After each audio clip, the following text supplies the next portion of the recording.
Assalamualaikum warahmatullahi wabarakatuh.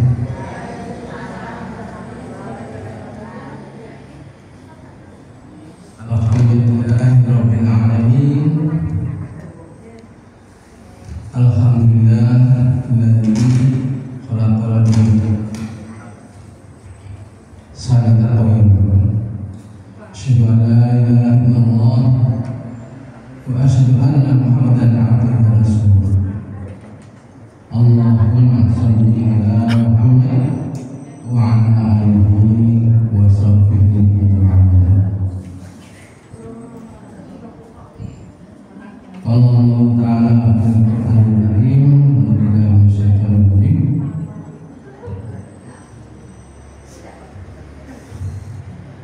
Ya ayyuhal insanu ma gharraka bi rabbikal karim alladzi khalaqaka fasawwaka fa'adala.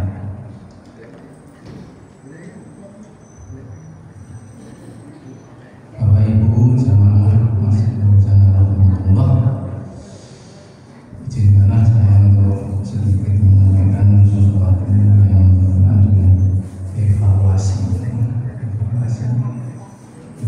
untuk terutama untuk saya sendiri. Nah, Bapak Ibu, saya mohon jadi saksi di masjid ini. Ya, bareng-bareng kita evaluasi. Kita buka dulu sebelumnya dengan membaca basmalah bersama-sama. Bismillahirrahmanirrahim. Dalam dua ayat di surat At-Takwir tadi yang sempat saya baca, bahwa kita itu senantiasa ditegur oleh Allah melalui ayat itu. Ya ayyuhal insanu ma gharraka bi rabbikal karim alladzi khalaqaka fasawwaka fa'adala. Hai manusia, apa sih gerangan yang menjadikan kamu itu tidak berbakti kepada Allah, tidak berbakti, tidak bersyukur kepada Allah yang Maha Mulia. Banyak hal sudah menjadi nas di dalam surat Al-Isra sekitar ayat 80-an berapa. Wa idza an'amna 'alal insani a'rada wa na'a bi janbihi wa idza massahu syarru kana ya'usa. Bahwa manusia itu kalau diberikan sesuatu yang indah, diberikan karunia yang menyenangkan, maka ia menjadi lupa, berpaling dari Allah. Berpaling dari Allah ya, kalau tidak mau sholat misalkan, dengan asik dengan kesenangannya, kemudian lupa sholat saja. Tapi kemudian kalau diberikan suatu cobaan, maka manusia itu akan berkeluh kesah. Waduh, kok jadi koyong ini gitu ya. Sebenarnya cobaan itu merupakan ujian agar manusia itu kembali juga kepada Allah. Nah sekarang manusia itu di dalam hati tadi kan sempat kita baca segala puji Allah bahwa Allah itu telah menciptakan manusia itu dalam bentuk yang sempurna. Sempurnaan itu atas yang lain, apa yang menjadikan manusia itu sempurna? Bahkan daripada malaikat pun kemungkinan lebih sempurna manusia. Jadi manusia itu diberikan bekal, diilhami dengan jujur dan takwa. Wa ma ujurana wa taqwa. Di surat Asy-Syams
Kemudian ada ceramah kuntum tarawih.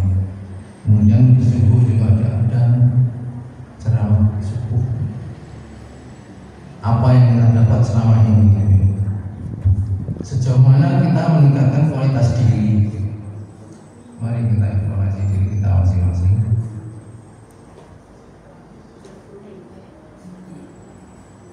Dan di dalam bulan puasa ini kita dituntut untuk bisa meningkatkan diri kita, kualitas diri kita, terutama kualitas ibadah, yaitu meningkatkan ketaatan kita kepada Allah dilatih. Dan ini memang diperintah oleh Allah untuk manusia, terutama untuk manusia yang orang-orang yang beriman. Kalau yang tidak beriman, ya udah. Mungkin kita tidak tahu ya, apakah nanti ditunda dulu untuk memberikan hidayahnya sehingga beriman, atau udah nanti sampai mati biar tidak beriman tinggal masukin neraka gitu ya. Jadi kita tidak tahu. Nah, untuk mengarungi Ramadan sampai dengan hari ke-23 ini kita sudah sampai taraf seberapa.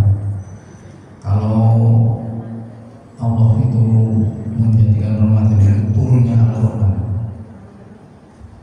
Kemudian di hari-hari Ramadan 1, 2, 3 hari sampai sekarang kan sudah 23 hari. Orang-orang pada baca Quran, tetapi nanti akan dituntut. Quran itu kan sebenarnya kan pedoman hidup kita sebagai orang Islam. Nanti setelah Ramadan kita akan dituntut pasti. Sudah seberapa jauh sudah bisa baca Quran? Apakah malah sudah memahami artinya? Apakah sudah mengamalkannya sehingga kualitasnya akan lebih baik di dalam pergaulan masyarakat kita, karena kita berdasarkan agama Islam agama yang sempurna.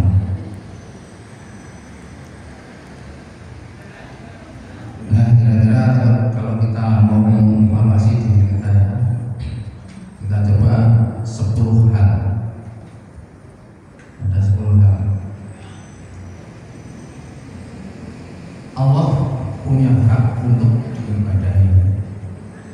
Tuntunan-tuntunan ibadah lewat ceramah-ceramah masa para penceramah sudah banyak, dari yang wajib sampai yang sunat ada dijelaskan.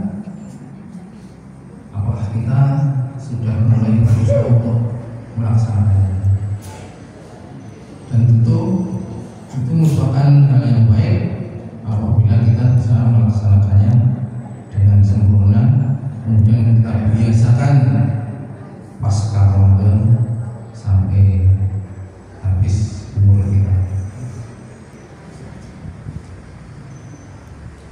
Nah, yang kedua, mungkin ibadah itu baru pokoknya semampu ya gitu ya, tetap ada usaha terus-menerus. Yang kedua, membaca kitab Allah, membaca Al-Quran. Kita tiap hari hendaknya mempelajari Al-Quran, ya semampunya.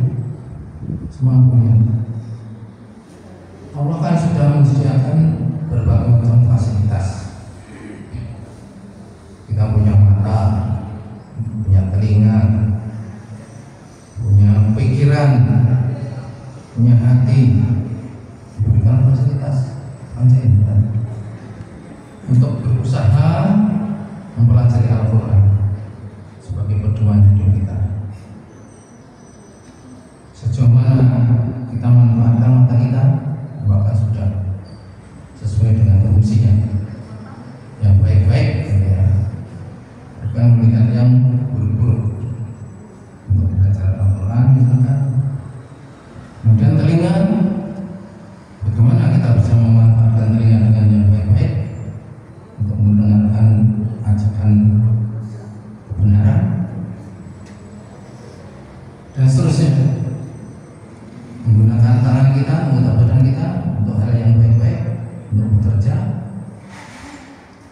untuk membunuh orang. Kemarin disampaikan Pak Sudirman, tangan itu ada dua yang menjadikan itu dosa besar. Ada dua perbuatan. Yang pertama mencuri, yang kedua membunuh. Nah ini kitab Allah itu mesti kita pelajari. Bahkan di Islam itu kan kita diwajibkan untuk beriman pada kitab-kitab sebelumnya, Zabur, Taurat, Injil. Nah, ada lagi pelajaran dalam mempelajari kitab-kitab sebelumnya itu di sejajarkan dengan mempelajari Al-Quran. Itu ada pelajaran yang terkenal itu kristologi. Kristologi itu mempelajari Taurat. Ada di sana hukum-hukum Taurat. Kemudian ada juga hikmah-hikmah dari kitab Zabur. Ada juga hukum-hukum di dalam Injil, yang kalau dalam Injil itu sekarang kan sudah berubah, bukan Injil lagi itu sebenarnya, karena hukum-hukum di dalam Injil sudah berubah menjadi anti Injil, anti hukum Injil total. Dulu Nabi Isa itu sebenarnya mengajak menyembah Allah, tapi justru dia disembah oleh umatnya, yang mengaku umatnya. Kemudian dia dikultuskan, dianggap sebagai salah satu dari tiga Tuhan. Malah tiga Tuhan berarti umatnya itu menyebutkan Allah, padahal itu sebuah dosa dan syirik yang amat besar. Banyak sekali Nabi Isa itu khitan dalam 7 hari, dalam umur 7 hari sudah khitan. Banyak sekali umatnya yang mengaku umatnya itu tidak khitan, dan lain-lain lagi. Nabi Isa itu sujud rukuk sebagaimana menyembah Allah, sebagaimana orang Islam. Artinya apa? Justru yang melaksanakan hukum-hukum Zabur, Taurat, Injil orang Islam. Dan kitab-kitab tersebut sebenarnya termuat di dalam Al-Quran sebagai kitab penyempurna dari kitab-kitab sebelumnya.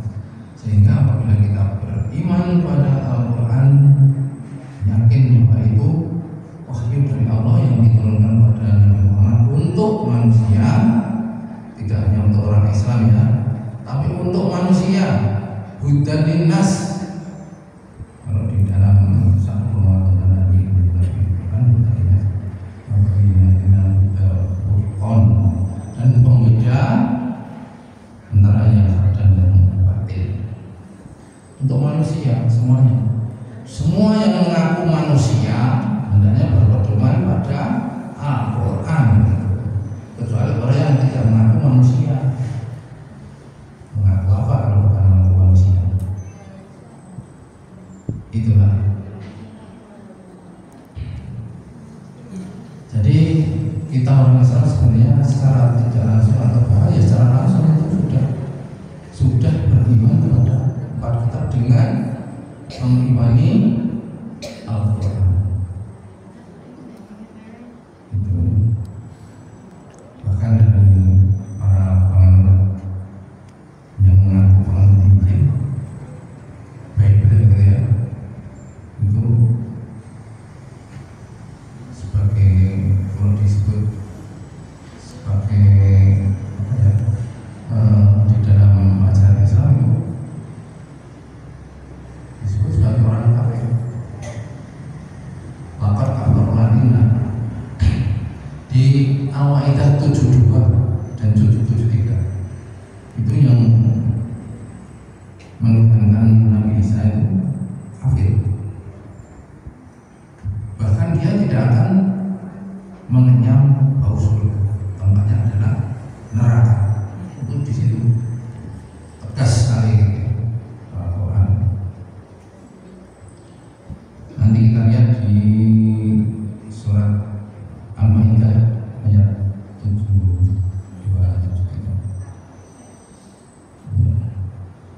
Kemudian yang ketiga, kita itu semua tahu dari sejarah awalnya itu sudah diterangkan oleh beberapa pencerama bahwa iblis, setan itu adalah musuh yang nyata bagi kita. Jadi kalau setan itu sebuah sebutan dari sifat ya, sifat iblis, sifat iblisisme itu setan. Karena setan ada yang berupa manusia, ada juga jin, gitu. Tapi itu dari asalnya itu sudah memusuhi manusia dan punya rencana jahat untuk memusuhi manusia sampai hari kiamat. Caranya bagaimana? Membisik-bisiki manusia supaya ingkar kepada Allah. Jadi kalau manusia itu kuat imannya, makin lama budaknya ini juga makin kuat ya. Nah, seringkali